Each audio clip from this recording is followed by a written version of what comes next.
ಅವಕಾಶ ಮಾಡಿಕೊಡ್ಬೇಕು ಅಂತೇಳಿ ನಾವು ಈ ಒಂದು ಒಕ್ಕಲಿನಿಂದ ಕೇಳ್ತಾ ಇದ್ದೀವಿ.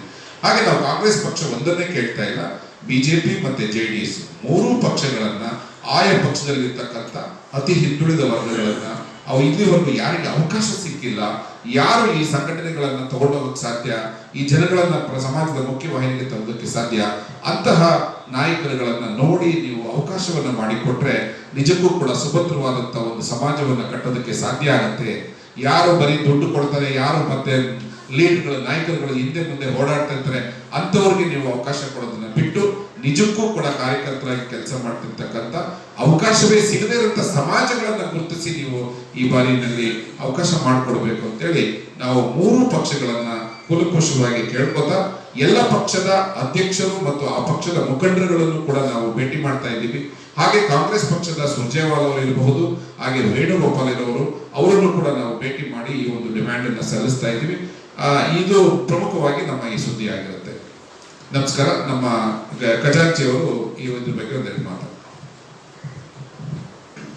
ನನ್ನ ಆತ್ಮೀಯ ಮಾಧ್ಯಮದ ಮಿತ್ರರೇ, ಈಗಾಗಲೇ ನಮ್ಮ ಕರ್ನಾಟಕ ರಾಜ್ಯ ಅತಿ ಹಿಂದುಳಿದ ವರ್ಗಗಳ ಜಾಗೃತಿ ವೇದಿಕೆಯ ಪ್ರಧಾನ ಕಾರ್ಯದರ್ಶಿಗಳಾಗಿರ್ತಕ್ಕಂಥ ನಾಗರಾಜ್ ಅವರು ನಮ್ಮ ಇವತ್ತಿನ ಪತ್ರಿಕಾಗೋಷ್ಠಿಯ ವಿಚಾರಗಳನ್ನು ಮುಂದಿಟ್ಟಿದ್ದಾರೆ. ಸೊ ನಾನು ಅದನ್ನೆಲ್ಲ ಅನುಮೋದನೆ ನೀಡ್ತಾ ಇನ್ನೂ ಒಂದೆರಡು ವಿಚಾರ ಏನಪ್ಪ ಅಂತ ಹೇಳಿದ್ರೆ, ಕರ್ನಾಟಕ ರಾಜ್ಯ ಅತಿ ಹಿಂದುಳಿದ ವರ್ಗಗಳ ಜಾಗೃತಿ ವೇದಿಕೆ ಮೊದಲಿಂದಲೂ ಸಹ ಈ ರಾಜ್ಯದ ಅವಕಾಶ ವಂಚಿತ ಸಮುದಾಯಗಳ ಧ್ವನಿಯಾಗಿ ಕೆಲಸ ಮಾಡ್ತಾ ಇದೆ.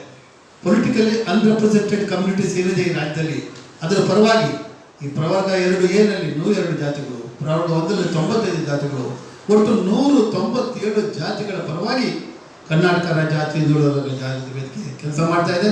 ಆದರೆ ಶೋಚನೀಯ ಸಂಗತಿ ಅಂತ ಹೇಳಿದ್ರೆ, ಈ ವರ್ಗಗಳಲ್ಲಿ, ಹಿಂದುಳಿದ ವರ್ಗಗಳಲ್ಲಿ ಪ್ರಬಲವಾಗಿರ್ತಕ್ಕಂಥ ಕೇವಲ ಕೆಲವೇ ಬೆರಳೆಣಿಕೆಯಷ್ಟು 3-4 ಜಾತಿಗಳಿಗೆ ಬಿಟ್ಟರೆ ಇನ್ನು ಮಿಕ್ಕ 91, 92, 95 ಜಾತಿಗಳಿಗೆ ಯಾವುದೇ ವಿಧವಾಗಿರ್ತಕ್ಕಂಥ ಸವಲತ್ತುಗಳು ಸಿಗಲಿಲ್ಲ.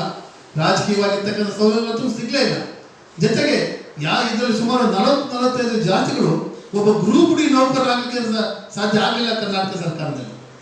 ಹಾಗಾಗಿ ನಾವು ಈ ಒಂದು ನೋವಿನಿಂದ ಹೇಳ್ತಾ ಇದ್ದೇವೆ, ಕನಿಷ್ಠ ಈಗಲಾದರೂ ನಾವು Jayaprakash Hegde backward classes commission ವತಿಯಿಂದ ಅವ್ರನ್ನ ನಾವು ರೆಪ್ರೆಸೆಂಟ್ ಮಾಡಿದ್ದೇವೆ ಕೂಡ. ಏನಂದರೆ ಈ ಒಂದು ಏನು ಹಿಂದುಳಿದ ವರ್ಗಗಳಿದ್ದಾವೆ 197 ಜಾತಿಗಳು, ಅದನ್ನು ಪ್ರತ್ಯೇಕೀಕರಿಸಿ ಒಳ ಮೀಸಲಾತಿ ಕೊಡಿ. ಅದರಲ್ಲಿ ದೊಡ್ಡವರು ಅವಕಾಶ ವಂಚಿತ ಸಮುದಾಯಗಳನ್ನು ಕೆಲವು ಕ್ಲಸ್ಟರ್ ಆಫ್ ಕಮ್ಯುನಿಟೀಸ್ ಮಾಡಿಬಿಟ್ಟು ಅವುಗಳಿಗೆ ನೀವು ರಾಜಕೀಯವಾಗಿರ್ತಕ್ಕಂಥ ಒಂದು ಸ್ಥಾನಮಾನ ಮೀಸಲಾತಿ ಕೊಡಿ. ಈ 15% ಡಿವೈಡ್ ಮಾಡಿ ಅದಕ್ಕೆ ಕೊಡಿ ಅನ್ನೋದನ್ನು ನಾವು ಜಯಪ್ರಕಾಶ್ ಹೆಗಡೆ ಅವರನ್ನು ಮನವಿ ಸಲ್ಲಿಸಿದ್ದೀವಿ. ಸೊ ಹಾಗಾಗಿ ಜಯಪ್ರಕಾಶ್ ಹೆಗಡೆ ಅವರು ನಮ್ಮ ಸಕಾರಾತ್ಮಕ ಸ್ಪಂದಿಸಿದ್ದಾರೆ. ಆದರೆ ಈಗ ನಾವು ವಿಶೇಷವಾಗಿ ಹೇಳ್ತಾ ಇರ್ತಕ್ಕಂಥದ್ದು ಏನಪ್ಪ ಅಂತ ಹೇಳಿದ್ರೆ,